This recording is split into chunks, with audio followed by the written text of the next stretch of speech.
There are still pockets of hope, however, with some companies looking to expand despite the market conditions. The crypto and tech industry has seen a slew of staff cuts this week against a backdrop of difficult market conditions, though on a positive note, some are bucking the trend. Crypto companies, including crypto exchanges, venture capital firms and blockchain developers, have been forced to reduce headcount in order to stay nimble amid the bear market. Some, however, have done the opposite, opening up offices in new locations and markets. It comes a few weeks after multiple high-level executives, such as OpenSea's former chief financial officer, Kraken's co-founder Jesse Powell and Ripple Labs engineering director, have all made headlines for either exiting or stepping down from their roles in the space. Patrick Collison, CEO of payments processor Stripe, said in a November 3 memo that 14% of the firm's staff, around 1,000 employees, would be laid off, citing inflation, energy costs, higher interest rates, reduced investment budgets, and sparser startup funding as reasons for the cuts. Collison added it overhired for the world we're in, saying Stripe was too optimistic about short-term e-commerce growth, underestimating the impact of a wider market downturn, and that its operating costs grew too quickly. The memo says the headcount changes will be uneven across Stripe, and it's unclear what departments will be affected or how it will affect the crypto side of its business. The payments startup released a crypto payouts product in April for Twitter creators.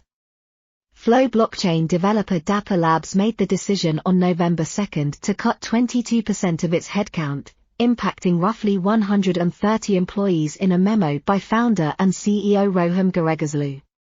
Garegazlu said the macroeconomic environment and the company's growth from 100 to over 600 employees in less than 2 years prevented the firm from being as aligned, nimble, and community-driven as we need to be.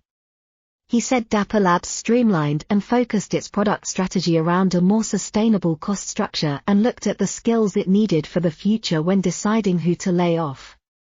Web3 conglomerate and venture capital firm Digital Currency Group, DCG, let go of around 10% of its workforce, according to a November 1 Bloomberg report that saw 10 employees exit the company, bringing its headcount to a total of 66. The cuts were reportedly part of a restructuring, with Mark Murphy, DCG's chief operating officer, also promoted to president. A spokesperson said DCG made a series of internal changes to position the company for its next phase of growth that included streamlining of departments. Cointelegraph contacted DCG to confirm the report but did not receive a response.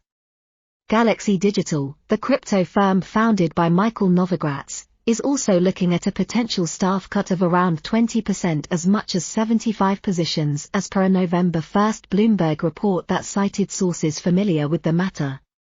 The company neither confirmed nor denied the rumors, with a spokesperson only saying the firm is considering optimal team structure and strategy. Yahoo Finance data shows shares of Galaxy Digital are down around 76% year-to-date, alongside a similar drawdown in crypto prices. Galaxy Digital was contacted by Cointelegraph to verify the report but did not receive a response. Crypto exchange BitMEX is also making drawdowns across its employees in conjunction with a strategy to pivot away from spot trading and custody services and instead refocus on crypto derivatives. A BitMEX spokesperson told Cointelegraph on November 1 that an earlier report citing 30% of staff would be cut was inaccurate and too high, but with its focus back on derivatives trading, an undesirable consequence was that we had to make changes to our workforce. The now former chief product officer for crypto exchange Coinbase, Surojit Chatterjee, in a November 3 LinkedIn post revealed he had left his position at the company, saying it's time to get off the ride and catch my breath. Chatterjee's stint at Coinbase lasted 3 years, but said he'd continue to help the company by serving as an advisor to its CEO Brian Armstrong. He said the personal break comes to spend more family time after his father was diagnosed with Alzheimer's disease and his mother unexpectedly passed away. An October 28 Securities and Exchange Commission (SEC) filing by Coinbase says with Chatterjee's departure its product, engineering, and design teams are being reorganized within a product group structure under which the leaders of such groups will assume responsibility for Coinbase's product offerings. Meanwhile, crypto exchange OKX appears to be looking to scoop up staff and said on November 3 it plans to fill 100 job openings. The open positions will only be available to Bahamian local talent as OKX registered as a digital asset business in the Bahamas, forming a new subsidiary to serve as the company's regional hub and opening an office in the archipelagic nation's capital city Nassau. At least 130 new hires based in Singapore will be added over the next 3 years at blockchain infrastructure firm Paxos, according to a November 2 Bloomberg report, after its local unit received a license to offer digital token payment services. Paxos co-founder Rich Teo said up to 180 might be brought in over the 3 years, which would boost its headcount to around 200, a 9 times increase from its current team of 20 in the city-state. In October, $4.5 trillion asset management firm Fidelity Investments told Cointelegraph it is set to hire another 100 people to bolster the firm's growing digital assets division.